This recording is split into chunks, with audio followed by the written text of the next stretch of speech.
Assalamualaikum warahmatullahi wabarakatuh. Shalom, Om Swastiastu, Namo Buddhaya, Salam Kebajikan, dan Salam Sejahtera bagi kita semua. Yang terhormat, Ibu Septi Anita Sari, SPIMT, selaku dosen pengampu Fisiologi Hewan Air. Perkenalkan, kami dari kelompok 2 kelas M04 Fisiologi Hewan Air. Pada kesempatan kali ini akan mempresentasikan tentang saraf fisiologi hewan air. Sebelum itu, izinkan saya memperkenalkan anggota kelompok 2. Yang pertama ada saya, Alvina Mufidah Putriyanti. Yang kedua, Muhammad Dimas Yusuf. Yang ketiga, Kamal Maulan. Yang keempat, Muhammad Raihan Agnia Latif. Yang kelima, Hana Nuralia Pramustianto. Yang keenam, Konita Imaniar Fitroya. 7, Muhammad Rafi Alfonsen. Yang kedelapan, Nabila Rizky Ramadan. Yang kesembilan, Muhammad Bintang Fadli Ramadan. Yang ke-10, Safa Aiman Salihah. Yang ke-11, Firda Kamila. 12, Demitria Renata Syashida Mayanti. Dan yang ke-13, ada Arminda Salsabila Nukmini.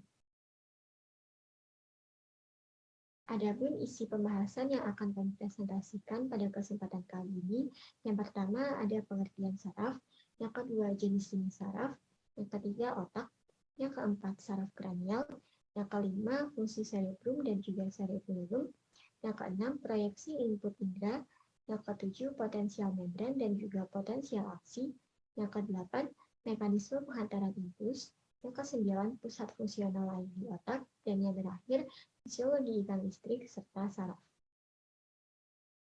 Yang pertama, kita akan membahas pengertian yang meliputi struktur sel saraf, reseptor dan efektor, sistem saraf pada vertebrata, dan juga fungsi dan peranannya.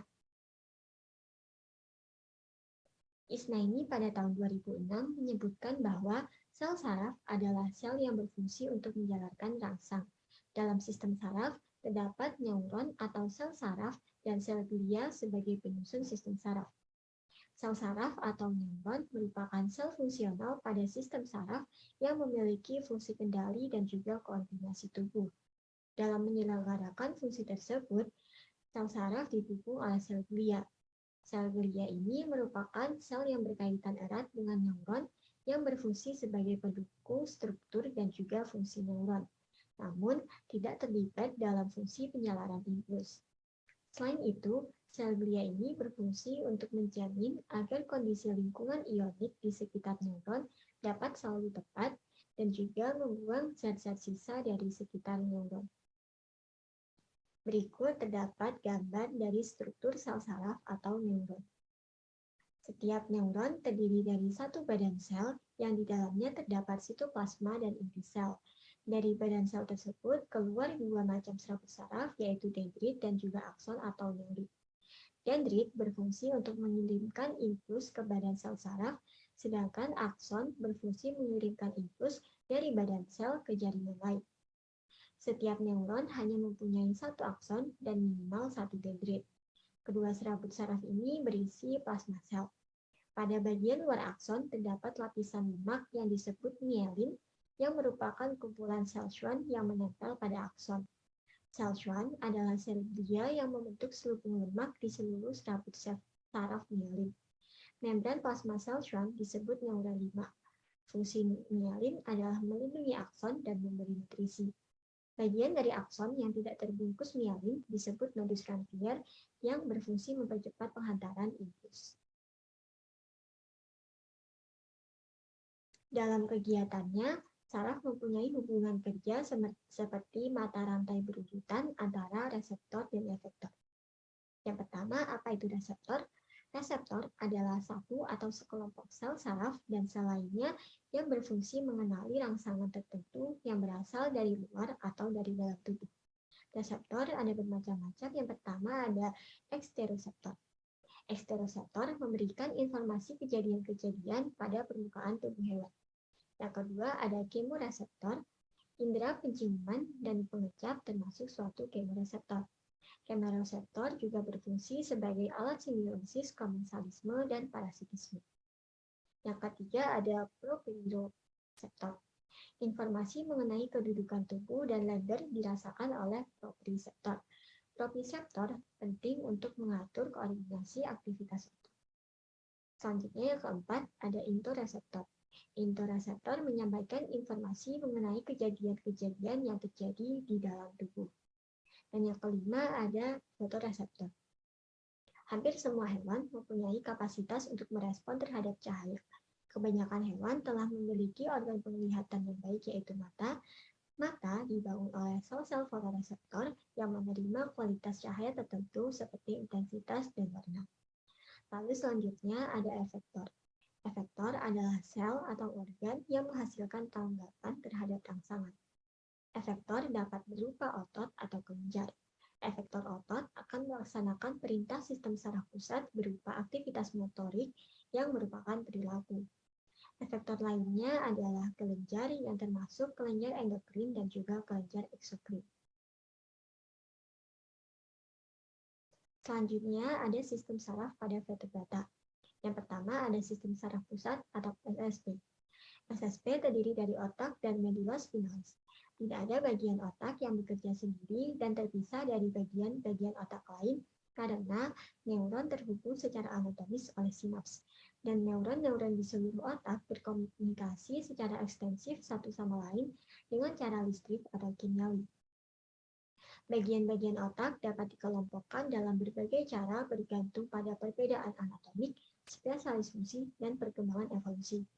Sedangkan medula spinalis memiliki dua fungsi primernya, yaitu yang pertama sebagai penghubung untuk transmisi informasi antara otak dan bagian tubuh lainnya, dan yang kedua mengintegrasikan aktivitas refleks antara masukan aferen dan keluaran eferen tanpa melibatkan otak. Lalu ada makroanatomi sistem saraf pusat. Sistem saraf pusat dikelilingi oleh lapisan pembungkus yaitu meninges yang ada pada gambar di samping. Meninges berfungsi sebagai pelindung otak dan korda medula dari kerusakan mekanis serta memberi suplai nutrisi pada sel-sel saraf. Meninges dari luar ke dalam terdapat 3 lapisan yaitu yang pertama durameter, yang kedua arachnoidea, dan yang ketiga ada piometer. Durameter melekat pada dinding tengkorak membentuk periosteum. Pada durameter dijumpai 2 lipatan besar yang terdapat pada muka internal yaitu falx dan cerebri dan tentorium cerebelli. Pertemuan 2 lipatan tersebut membentuk protuberantia occipitalis internal fibrosa. Selanjutnya ada arachnoidea yang merupakan membran lunak hampir transparan terdapat di antara durameter dan piometer yang mempunyai trabekula sampai ke piometer. Yang terakhir ada piometer yang merupakan membran tipis yang terdiri dari jaringan ikat dan pembuluh darah yang berguna untuk menyuplai nutrisi. Selanjutnya adalah sistem saraf pada vertebrata. Pembahasan sistem saraf tepi merupakan kumpulan-kumpulan dari suatu saraf lanjutan dari otak menuju spinal cord. Bagian dari sistem saraf tepi ada sistem saraf sadar dan ada sistem saraf tak sadar. Sistem saraf sadar mengontrol aktivitas yang kerjanya ini diatur oleh otak, sedangkan saraf otonom ini mengontrol aktivitas yang tidak dapat diatur otak, yaitu denyut jantung, gerak saluran pencernaan, dan sekresi keringat.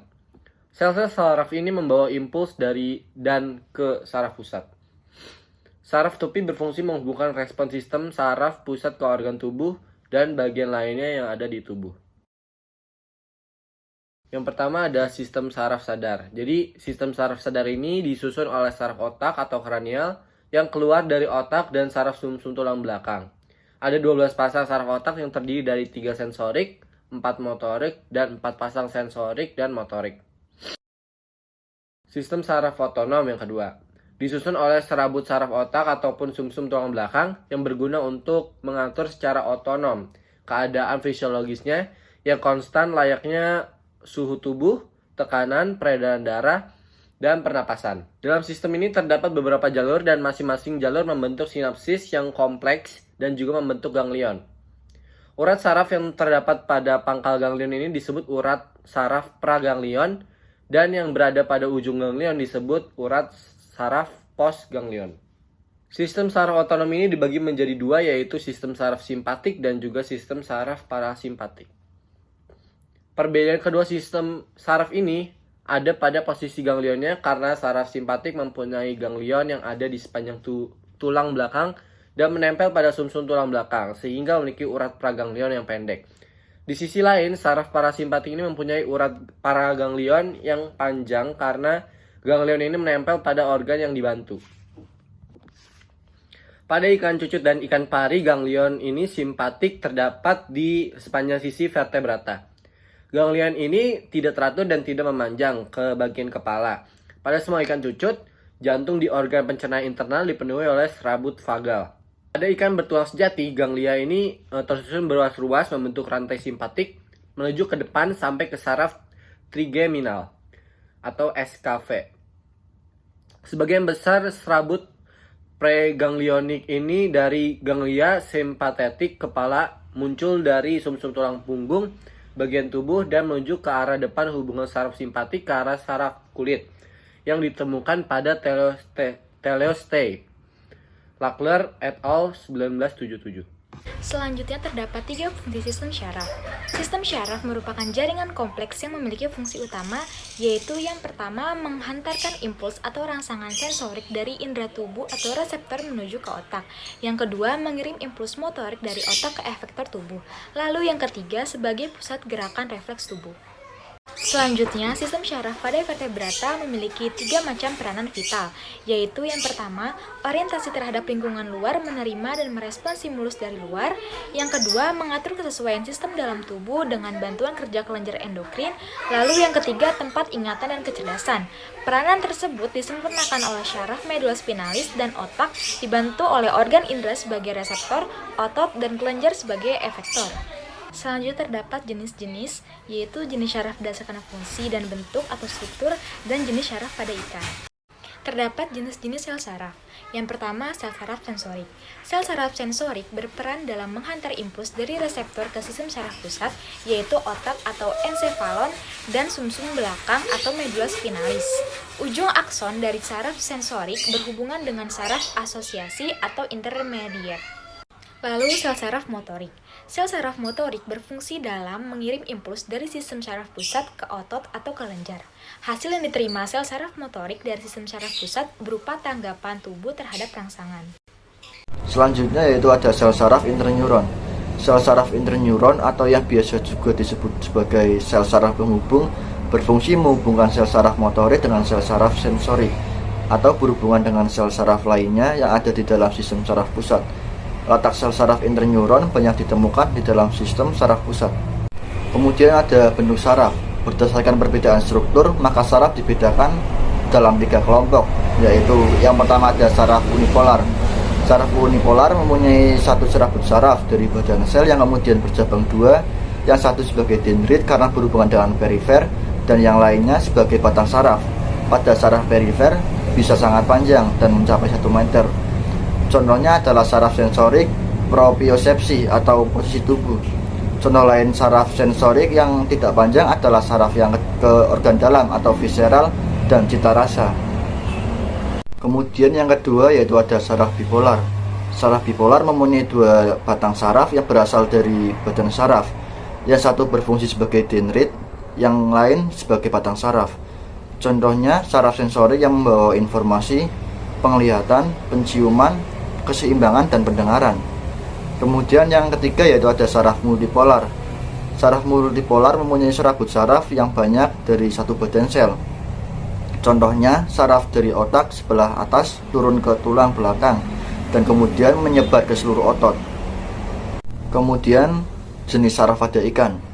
Yang pertama, jika dilihat berdasarkan pada fungsi organ yang dirangsang, saraf dapat digolongkan atas. Yang pertama yaitu ada saraf cerebrospinalis, yaitu saraf yang merangsang otot bergaris. Kemudian yang kedua yaitu ada saraf otonom atau vegetatif, yaitu saraf yang merangsang jantung atau cardiac muscle, urat daging licin atau smooth muscle, dan kelenjar-kelenjar. Kemudian jika dilihat berdasarkan atas fungsi dari rangsang itu sendiri, saraf dapat digolongkan menjadi yang pertama yaitu ada saraf sensibel atau afferent, yaitu saraf yang meneruskan rangsang dari perifer ke pusat. Kemudian yang kedua yaitu ada saraf motoris atau efferent, yaitu saraf yang meneruskan rangsang dari pusat ke perifer. Kemudian yang ketiga yaitu ada saraf penghubung. yaitu saraf yang menghubungkan antara jenis saraf yang satu dengan yang lainnya. Misalnya antara saraf sensibel dengan saraf motoris. Yang ketiga yaitu otak. Otak terdapat pada susunan syaraf pusat yang memiliki ukuran bervariasi berkisar di antara 0,1% hingga lebih dari 1%. Contohnya pada famili Mormyridae. Otak ikan terdapat 5 bagian yaitu telencephalon, diencephalon, mesencephalon, metencephalon, dan mielencephalon. Yang pertama yaitu telencephalon atau cerebrum. Telencephalon merupakan otak bagian depan yang dibentuk oleh cerebral hemisphere dan rhinecephalon sebagai pusat pembauan. Otak bagian depan akan lebih berkembang pada ikan yang mengutamakan indera pembauan dalam mencari mangsa. Syaraf utama yang keluar dari daerah telencephalon merupakan syaraf olfaktori atau syaraf kranial 1. Yang kedua yaitu diencephalon. Diencephalon terletak pada bagian belakang telencephalon. Bagian ventral dari diencephalon dinamakan hipotalamus, bagian dorsal dinamakan dengan epitalamus, sedangkan bagian lateral dinamakan talamus. Pada bagian dorsal terdapat 2 struktur nyata berupa 2 tonjolan tunggal yang tumbuh dari evaginasi diencephalon embrio, yaitu epifise atau organ pineal dan parafise atau organ parapineal. Diencephalon memiliki peran dalam transfer informasi dan penerimaan rangsangan cahaya berdasarkan organ atau badan pineal. Ikan yang bersifat fototaksis positif, pada tulang tengkorak kepalanya terdapat daerah yang tidak berpigmen dan atap kranial yang transparan di atas diencephalon. Dan sebaliknya, ikan yang bersifat fototaksis negatif, pada tulang tengkorak kepalanya terdapat pigmen dan jaringan yang menghalangi cahaya. Yang ketiga yaitu mesencephalon. Otak bagian tengah pada semua vertebrata memiliki atap berupa sepasang lobus optikus yang bertindak sebagai pusat refleks penglihatan dengan menerima serabut eferen dari retina. Dengan demikian, mesencephalon pada ikan berfungsi sebagai pusat penglihatan. Pada mesencephalon juga terdapat bagian menonjol disebut dengan cerebellum, yang memiliki fungsi utama yaitu mengatur kesetimbangan tubuh dalam air, mengatur tegangan otot, dan daya orientasi terhadap ruang. Pada ikan bertulang sejati, cerebellum terbagi atas 2 bagian besar yaitu valvula cerebelli dan corpus cerebelli, yang besarnya tergantung spesiesnya. Beberapa jenis ikan yang memiliki cerebellum relatif besar, utamanya ikan yang menghasilkan listrik atau contohnya yaitu Mormyridae, dan ikan perenang cepat yaitu contohnya makarel dan tuna. Yang keempat yaitu metencephalon atau cerebellum. Metencephalon pada otak berperan dalam orientasi berenang, pemeliharaan otot-otot, serta keseimbangan tubuh. Pada beberapa spesies bagian ini menjadi bagian yang paling besar. Contohnya yaitu pada spesies Elsmobranchii. Cerebellum memiliki peran dalam mengatur sistem koordinasi otot. Yang terakhir yaitu mielencephalon atau medulla oblongata. Bagian otak paling belakang atau posterior dengan adanya medulla oblongata sebagai komponen utama yang merupakan pusat untuk menyalurkan rangsangan keluar melalui syaraf kranial. Mielencephalon pada ikan berfungsi dalam fungsi respirasi dan osmoregulasi, mengatur tingkah laku, serta menjaga keseimbangan ikan dalam berenang. Selanjutnya yaitu saraf kranial atau SC. Dari otak ikan dapat diketahui terdapat 11 syaraf kranial yang menyebar ke organ sensori dan otot tertentu. Sebagian besar dari saraf kranial tersebut berhubungan dengan bagian kepala ikan, tetapi ada juga yang berhubungan dengan bagian tubuh ikan lainnya. Macam-macam saraf kranial. Yang pertama ada saraf terminal atau SC0. Saraf terminal atau SC0 merupakan saraf kecil yang bergabung dengan SC1. SC0 ini berhubungan dengan otak depan dan serabut syarafnya tersebar mengelilingi olfactory bulb. Fungsi SC0 yaitu meliputi sensori somati dan sensori khusus. Kemudian ada saraf olfactory atau SC1. Saraf olfaktori atau SC1 menghubungkan organ olfaktori dengan pusat olfaktori otak depan. Fungsi SC1 yaitu membawa impuls bau-bauan. Yang ketiga ada saraf optik atau SC2. Saraf optik atau SC2 menghubungkan retina mata dengan tektum optikum. Fungsi SC2 yaitu membawa 4 impuls penglihatan. Berikutnya ada saraf oculomotor atau SC3. Saraf oculomotor atau SC3 berhubungan dengan otak mesencephalon. Fungsi SC3 yaitu sebagai saraf motor somatik yang mengatur otot mata musculus superior rectus, inferior oblique, inferior rectus, dan internal rectus. Kemudian ada saraf toklear atau SC4. Saraf toklear atau SC4 berhubungan dengan mesencephalon. Fungsi SC4 yaitu menginervasi otot mata musculus superior obliku. Kemudian ada saraf trigeminal atau SC5. Saraf trigeminal atau SC5 menghubungkan bagian kepala dan rahang dengan medula oblongata. SC5 terbagi atas 3 cabang, yaitu nervus ophthalmicus, maxillaris, dan mandibularis. Fungsi SC5 yaitu berkaitan dengan kepekaan kulit terhadap panas dan sentuhan. Selanjutnya ada saraf abducens atau SC6. Saraf abducens atau SC6 merupakan saraf somatik dan menghubungkan bagian depan medula oblongata dengan otot mata musculus rectus eksternal. Fungsi SC6 yaitu berhubungan dengan penarikan otot penggerak bola mata. Kemudian ada saraf facial atau SC7. Saraf facial atau SC7 berhubungan dengan SC5 dan ST7 pada medula oblongata. ST7 berkaitan dengan saluran linea lateralis, penerima rasa, dan rangsangan sentuhan pada kepala. Fungsi ST7 yaitu berkaitan dengan sensori somatik, visceral, dan motor visceral.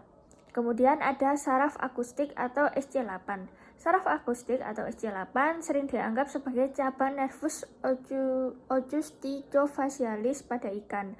Fungsi SC8 yaitu sebagai sensori somatik yang berkaitan dengan telinga bagian dalam. Selanjutnya yaitu syaraf glossopharyngeal atau syaraf kranial 9. Syaraf ini terdiri dari sensori dan motori yang melayani bagian insang pertama. Fungsinya yaitu berkaitan dengan garis rusuk, organ pengecap di faring, dan otot insang. Selanjutnya syaraf vagus atau syaraf kranial 10. Syaraf ini terdapat berbagai cabang. Cabang supratemporal dan garis rusuk berfungsi melayani sistem garis rusuk. Cabang branchial akan menuju ke posterior celah insang. Cabang visceral berfungsi melayani organ internal. Cabang dorsal recurrent berfungsi menginervasi penerima rasa. Selanjutnya, fungsi dari cerebrum dan cerebellum. Yang pertama, cerebrum. Ikan biasanya mempunyai otak kecil, namun sebagian ikan mempunyai otak besar seperti ikan hiu dan mormyrids. Pada bagian depan adalah olfactory lobes, yaitu struktur yang menerima dan memproses signal dari nostrils melalui 2 saraf olfactory. Olfactory lobes sangat besar di ikan yang terutama sebagai syaraf penciuman seperti pada hiu, hagfish, dan catfish. Yang pertama, telencephalon banyak terkait dengan olfaction di mana bersama-sama membentuk otak bagian depan. Yang kedua, diencephalon menghubungkan otak bagian depan dengan otak tengah. Yang ketiga, mesencephalon terdiri dari 2 optic lobes merupakan pusat dari indera penglihatan. Yang keempat, metencephalon mengontrol kemampuan berenang dan penyeimbangan. Yang kelima, myelencephalon mengontrol otot dan tubuh, organ serta respirasi dan osmoregulasi. Lalu selanjutnya ada cerebellum. Cerebellum merupakan bagian yang terbesar dan menonjol pada metencephalon atau otak belakang.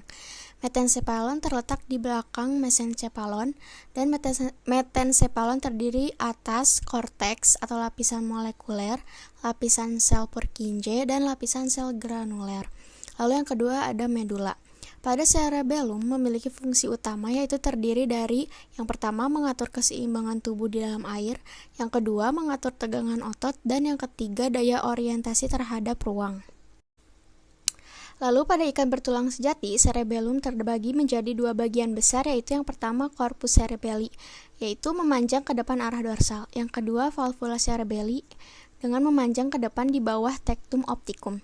Pada elasmobranchi tidak terdapat valvula cerebelli. Besarnya korpus cerebelli bervariasi tergantung pada spesiesnya. Menurut Bond, pada tahun 1979, pada golongan ikan cucut besar dan famili Mormyridae, korpus cerebelli berkembang dengan baik. Pada Mormyridae, cerebellum relatif sangat besar dan hampir menutupi otak depan. Keadaan ini ada hubungannya dengan aliran listrik yang dikeluarkan dan penerimaan impuls listrik. Ikan yang termasuk perenang cepat, misalnya makrel dan tuna, mempunyai cerebellum yang besar. Demikian juga di antara golongan lele. Meskipun bukan perenang cepat, cerebellumnya mengalami pembesaran. Beberapa spesies golongan lele dilengkapi organ untuk menerima impuls atau rangsangan yang baik. Lalu selanjutnya ada proyeksi input indera. Dalam mengetahui informasi mengenai proyeksi indera, dapat dilakukan dengan pembedahan otak, di mana hal ini melibatkan penyusunan berbagai lobus ujung saraf dari semua indera yang ada di otak. Untuk mengetahui impuls berhubungan dengan indera atau tidak, dapat dengan mengetahui sambungan saraf di dalam otak dan jenis sensor yang memproduksi impuls saraf tersebut. Menurut Enger tahun 1957, konsep proyeksi indera dapat diterapkan dengan jelas pada ikan, yaitu yang pertama, ukuran lobus otak ikan terhubung dengan jumlah input indera. Yang kedua, pengukuran aktivitas listrik di dalam lobus otak juga disesuaikan dengan rangsangan organ indera yang bersangkutan. Lalu yang ketiga, indera penglihatan, pendengaran, dan penciuman merupakan perasaan yang paling mudah diidentifikasi sebagai aktivitas listrik di dalam lobus otak ikan, dan terdapat aktivitas listrik EEG atau elektroensefalogram dari berbagai lobus otak ikan kod. Pada ikan yang beristirahat pada malam hari, belahan otak serebral menghasilkan gelombang yang cenderung lambat atau alfa pada frekuensi kurang dari 7 Hz. Aktivitas serebral tidak dipengaruhi oleh rangsangan cahaya atau suara, tetapi aktivitas listrik dalam lobus-lobus indera yang bersesuaian meningkat menjadi 14-32 Hz. Di samping itu, lobus optik dan lobus akustik menghasilkan sinyal listrik dari 8-13 Hz. Aktivitas listrik lobus optik setelah dirangsang, kilat cahaya akan naik menjadi 40 Hz. Sedangkan aktivitas listrik lobus akustik pada sisi medula akan menghasilkan rangsangan akustik hingga sekitar 100 Hz. Amplitudo aktivitas listrik dalam lobus olfaktori juga bersesuaian dengan rangsangan epiteli hidung yang telah diketahui dengan baik sebagai respon air bagi salmon Pasifik. Respon multi di daerah akustik medula terhadap rangsangan nada murni dengan berbagai frekuensi dan tekanan pada ikan hern. Garis atas setiap rangsangan akan menyatakan sinyal hidrofon, sedangkan rekaman yang di bawah adalah respon dari dalam medula. Frekuensi suara dalam siklus per detik dan tekanan akan ditunjukkan pada sisi kiri dan kanan serta berturut-turut untuk setiap rekaman. Berupa rangsangan yang melalui akson Selanjutnya dapat yaitu terjadi potensial karena ada membran perbedaan dan potensial potensial listrik pada aksi. bagian luar sel dan bagian dalam sel. Potensial membran merupakan Ini diperkirakan perbedaan bahwa potensial stimulus atau antara rangsangan pada sisi indera dalam dan menyebabkan sisi terjadi luar pembalikan membran sel. perbedaan Perbedaan potensial potensial listrik atau tersebut depolarisasi. disebabkan Dengan karena sisa distribusi ion apabila natrium impuls telah dan melewati akson, kalium yang maka tidak akson tidak dapat seimbang di dilalui antara oleh impuls kedua sisi karena adanya membran sel perubahan saraf. potensial yang kembali seperti semula atau Potensial potensial membran istirahat. dapat dihitung menggunakan Lalu yang voltmeter. kedua, pengantaran impuls Besar melalui potensial sinapsis. membran yang Sinapsis diukur ini saat merupakan titik sel temu dalam antara keadaan terminal istirahat akson dari disebut salah satu dengan neuron dengan potensial neuron yang istirahat. lainnya. Pada Ini tahapan keadaan pengantar impuls melalui istirahat, sinapsis sel yang saraf pertama berada yaitu pada setiap terminal keadaan akson polar, akan membengkak yaitu membentuk keadaan di mana suatu sel sedang tonjolan tidak sinapsis. menjalankan Yang rangsang. kedua, Pada di dalam keadaan sitoplasmanya polar, sisi terdapat dalam struktur membran kumpulan bermuatan membran lebih berisi negatif dan neurotransmitter sisi atau luar vesicula sinapsis. membran bermuatan Yang lebih ketiga, positif. apabila impuls Pada telah keadaan sampai di ujung tersebut, neuron, membran sel maka saraf vesicula akan bersifat bergerak dan melebur impermeabel dengan membran sinapsis. terhadap ion Yang natrium keempat, dan vesicula akan permeabel melepaskan terhadap ion neurotransmitter kalium. berupa asetilkolin. Gambar di samping Yang kelima, merupakan menempelnya contoh asetilkolin dalam pada sel reseptor saraf akan menimbulkan ketika impuls sedang pada sel keadaan saraf polar. berikutnya. Apabila Yang diberikan terakhir, sebuah apabila rangsangan, proses membran sel saraf asetilkolin akan mengalami selesai, maka depolarisasi, akan diuraikan yaitu oleh keadaan di mana ion asetilkolin natrium masuk ke dalam sel sehingga potensial pada bagian dalam menjadi lebih positif dan bagian luar lebih negatif. Perubahan potensial yang diukur saat membran terdepolarisasi menunjukkan nilai potensial aksi. Jadi, potensial aksi merupakan potensial membran yang diukur saat sel terdepolarisasi. Selanjutnya, setelah proses depolarisasi, ion kalium yang berada di dalam sel terdifusi keluar dengan muatan positif dan menyebabkan keseimbangan seperti semula, yaitu lebih negatif di bagian dalam dan lebih positif di bagian luar. Proses ini disebut repolarisasi. Selanjutnya, proses pembentukan potensial aksi dan penjalarannya. Yang pertama, potensial aksi akan dihasilkan karena masuknya natrium melintasi membran dan terjadi depolarisasi. Kemudian depolarisasi menyebar ke membran di sebelahnya, menyebabkan reinisiasi potensial aksi pada lokasi baru. Sebelah kiri dari lokasi ini, membran mengalami repolarisasi seiring dengan keluarnya ion kalium. Yang terakhir, proses depolarisasi repolarisasi ini merupakan proses yang akan terulang pada wilayah membran selanjutnya.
Baik, selanjutnya ada organ pengecap.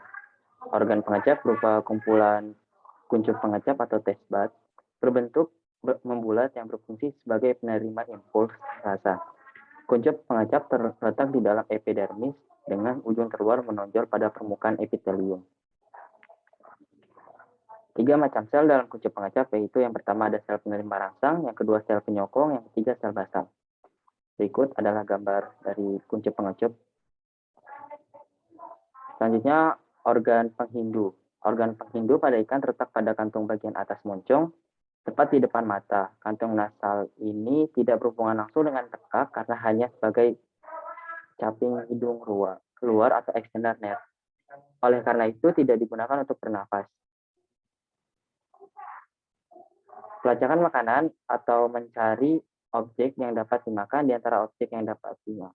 Mencari objek yang dapat dimakan di antara material dasar dan tumbuhan menjadi fungsi utama dari organ penghindu. Berikut ada letak organ penghindu. Yang selanjutnya, sistem akusticolateralis. Sistem akusticolateralis pada ikan menyangkut bunyi, getar, dan perpindahan air dalam lingkungan ikan. Sistem ini yang sering disebut juga sistem mekanosensori yang mempunyai 2 komponen utama, yakni telinga dalam dan neuroma sistem garis sisi. Yang pertama ada pendengaran. Sebagian besar jaringan ikan tembus suara karena densitas setara dengan densitas air. Pada frekuensi yang lebih tinggi, amplitudo perpindahan ikan menurun dan energi bunyi lebih banyak dibutuhkan untuk stimulasi otolitik. Yang kedua ada keseimbangan. Bagian dorsal telinga dalam berkaitan dengan keseimbangan pada ikan. Utriculus berhubungan dengan 3 saluran semisirkular. 3 saluran tersebut berisikan cairan dan berfungsi memberikan informasi ketika ikan melakukan akselerasi angular dalam ruang. Yang ketiga ada garis sisi. Dengan bantuan mekanoreseptor, gerak air di sekitar ikan dapat terdeteksi. Sistem garis sisi berkembang dan digunakan dalam beragam cara oleh ikan yang memperlihatkan pola kehidupan yang berbeda. Selanjutnya ada fisiologis ikan di Strasarana, yang dalam peraturan daerah nomor 12 tahun 2010 pasal 20 berbunyi setiap orang dilarang melakukan penangkapan ikan dengan menggunakan listrik atau setrum. Bahan kimia, bahan biologis, bahan pajak, alat atau cara atau bangunan yang dapat merugikan dan membahayakan kelestarian sumber daya ikan atau lingkungan di wilayah pengelolaan ikan daerah. Yang pertama, penggunaan ikan dengan setrum ini menyebabkan ikan-ikan kecil mati. Penggunaan alat ikan setrum menyebabkan ikan-ikan akan mati sehingga populasi ikan bisa menjadi punah akibat dari penggunaan penangkapan ikan menggunakan setrum ini yang dilakukan oleh sebagian oknum masyarakat menyebabkan populasi ikan lokal akan mengalami kepunahan karena populasinya akan menurun dari tahun ke tahun dan anak-anak ikan pun ikut mati dan ikan lain juga menghilang mencari habitat baru. Aktivitas tersebut juga memprihatinkan keadaan masyarakat yang masih menggunakan alat tangkap tradisional seperti pancing, jala, jaring, dan sebagainya. Sekian yang dapat kami sampaikan. Apabila penggunaan setrum ini terdapat berakibat kesalahan dan pada sumber kekeliruan, makanan kami ikan mohon yang maaf akan yang ikut mati. sebanyak-banyaknya. Terima kasih. Wassalamualaikum warahmatullahi Penggunaan alat tangkap wabarakatuh. setrum ikan tidak hanya membuat ikan menjadi pingsan atau mati, tetapi setrum itu juga mengakibatkan makhluk-makhluk kecil yang menjadi sumber makanan ikan juga mati. Nah, karena dari itu dikeluarkan peraturan daerah nomor 12 tahun 2010 pasal 20 yang melindungi hewan ikan dalam mencari makanan. Pelanggaran yang semena-mena dalam mencari ikan menggunakan alat setrum membuat habitat dalam mencari ikan juga punah, sehingga ikan akan ikut punah juga atau tidak ada di sungai karena makanan utamanya hilang. Selanjutnya, selain anak ikan dan sumber makanannya, penggunaan setrum ini dapat menghasilkan telur-telur ikan. Alat ini dapat membunuh ikan-ikan kecil dan dapat menghasilkan telur-telur ikan yang sensitif akan perubahan lingkungannya. Jika telur ikan hancur, ikan-ikan kecil mati, maka dalam beberapa kurun waktu tahun ke depan, stok ikan di air akan berkurang. Dan cara ini akan merugikan beberapa sebagian pencari ikan yang masih menggunakan cara-cara tradisional yang menggunakan jaring, pancing, jala, dan sebagainya. Adapun denda berupa material maupun harus mengganti benih ikan dan merampas alat penangkap setrum setrum ikannya. Selanjutnya, penggunaan alat ikan setrum mengakibatkan ikan menjadi stres. Para memancing yang biasanya melepas banyak ikan akan mengalami penurunan pendapatan secara drastis karena tempat yang ia pancing telah disetrum. Para penyetrum ikan bukan cuma satu hari saja, tetapi keesokan harinya ia memancing sama saja seperti hari sebelumnya, yaitu mendapat sedikit ikan. Karena ikan-ikan di tempat tersebut masih mengalami stres akibat disetrum. Ikan-ikan yang tidak mati atau mengalami pingsan akan mengalami stres selama kurang lebih 3-5 hari setelah disetrum.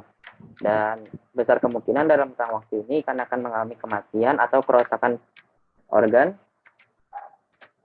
sehingga tidak lama ikan tersebut akan mengalami kematian.